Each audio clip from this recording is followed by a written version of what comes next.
यूं तो चीन में बगावत की आग पहले भी सुलगती रही है, लेकिन यह पहला मौका है जो बीजिंग की तानाशाही के खिलाफ पूरे चीन में आक्रोश है। ताज्जुब यह है कि सबके बावजूद जिनपिंग की जंगी सनक कम नहीं हुई। वैसे माओ के वारिसों की जंगी सनक आज की नहीं है। चीन 60 साल से युद्ध की तैयारी कर रहा है। भले ही जिनपिंग के कायरों ने 4 दशक में कोई जंग न लड़ी हो।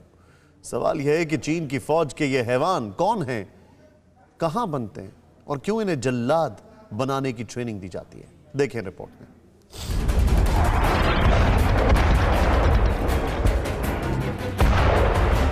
चीन की राजधानी बीजिंग से करीब 1000 किलोमीटर दूर ये वही जगह है जहां चीनी फौज के जल्लादों की टोली तैयार होती है। चीन के हर शहर, हर कस्बे से नौजवानों को पकड़कर इसी जगह पर लाया जाता है जहां जिनपिंग के बुज़दिल जनरल उन्हें जल्लाद के सांचे में फिट करते हैं।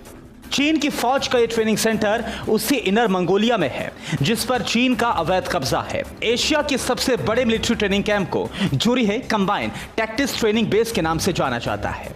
जुरीहे चीन का सबसे बड़ा मिलिट्री ट्रेनिंग सेंटर है जो करीब 1066 स्क्वायर किलोमीटर में फैला हुआ है।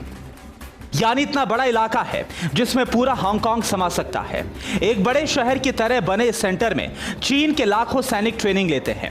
यहां फौज के क्वार्टर से लेकर पार्क, थिएटर, दुकानें और शॉपिंग कॉम्प्लेक्स तक बनाए गए हैं। इतना ही नहीं, दुश्मन देशों की तरह दिखने वाली कई इमारतें बनी हुई हैं ताकि लड़ाई जैसा माहौल बना रहे। ये तस्वीरें 2017 की हैं जब जिनपिंग जुरीहे ट्रेनिंग सेंटर पहुंचे थे। इस दौरान जिनपिंग ने अपने जंगी जखीरे का जायजा लिया था। इस कैंप की सबसे खास बात यह है कि यहां मैदानों जैसी ही नहीं बल्कि पहाड़ों और रेतीले इलाकों में भी लड़ाई जैसी एक्सरसाइज करवाई जाती है। इतना ही नहीं, नकली लड़ाई का माहौल तैयार किया जाता है। चीन में नकली लड़ाई को स्ट्राइक कहा जाता है। मॉक लड़ाई के लिए सैनिकों को 2 गुटों में बांटा जाता है, एक लाल और दूसरी नीली टुकड़ी। दुश्मन टोली के लिए नीला रंग और खुद के लिए लाल रंग चुना जाता है। इस नकली लड़ाई में भी चीनी सैनिकों के पास वो सारे हथियार होते हैं जो असली लड़ाई में इस्तेमाल किए जाते हैं। इतना ही नहीं, इन लड़ाइयों में नकली परमाणु युद्ध और जैविक हथियारों से निपटने की ट्रेनिंग भी दी जाती है। सवाल यह है कि आपस में ही लड़ी गई इन लड़ाइयों में कौन जीतता है।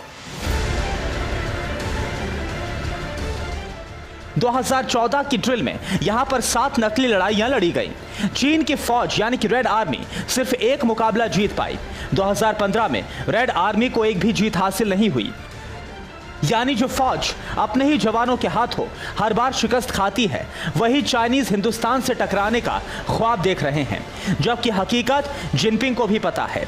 यही वजह है कि चीन यहां तिब्बत के पठार के रहने वाले सैनिकों को नुकीली चीज या लाठी डंडों से लड़ने की ट्रेनिंग भी दे रहा है। छद्म युद्ध में माहिर चीन अब इन भाड़े के पिट्ठुओं के सहारे LAC पर जंग लड़ने की खुमारी में है। Bureau report, TV9 Bharatvarsh. News top 9 रोज सुबह 7 बजे और शाम 7 बजे सिर्फ TV9 भारतवर्ष पर।